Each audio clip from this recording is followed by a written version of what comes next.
কক্সবাজার সমুদ্র সৈকতে এখন উপচে পড়া ভিড়। ছুটির দিনে চিরচেনা রূপে বিশ্বের দীর্ঘতম এই সমুদ্র সৈকত। দর্শক, কক্সবাজার থেকে বিস্তারিত জানাচ্ছেন ইরফানুল হাসান।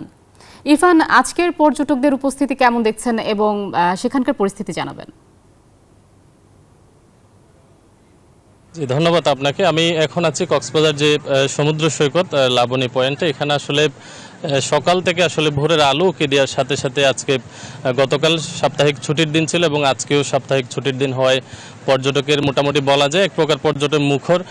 কক্সবাজারের যে 3টি পয়েন্ট রয়েছে, বিশেষ করে কলাতলি, সুগন্ধা এবং এই যে লাবণী পয়েন্ট, এখানে সকাল থেকে আমি আসলে দেখতে পাচ্ছি প্রচুর পরিমাণ পর্যটক এসছে। তবে আমরা হোটেল মোটেল যে মালিক সমিতি তাদের সাথে কথা বলেছি, তারা যেটি বলছেন যে সারা বাংলাদেশে আসলে যে মাধ্যমিক শিক্ষার্থী তাদের পরীক্ষা চলছে, এই পরীক্ষা শেষ হলে যে ডিসেম্বর নাগাদ কক্সবাজারে আরও বেশি পর্যটক আসবে এবং পূর্ণ মৌসুম ফিরে পাবো বলে তারা বলছেন। আসলে কক্সবাজারের এই যে নভেম্বর ডিসেম্বরের যে মৌসুমটি, এই সময়টাতে কক্সবাজারে পর্যটকের সমাগম আসলে বেশি হয়ে থাকে। তো আমরা কথা বলেছিলাম আসলে যে আমাদের ট্যুরিস্ট পুলিশের সাথে আমরা কথা বলেছি, তারাও সবকটি পয়েন্টে আসলে নিরাপত্তার জন্য কাজ করছে। এর পাশাপাশি যারা এখানে যারা লাইফগার্ডের কর্মীরা রয়েছে তারাও কাজ করছে। কক্সবাজার আসলে একটি সংকটও বলা যায় যে লাইফগার্ডের একটি সংকট রয়েছে।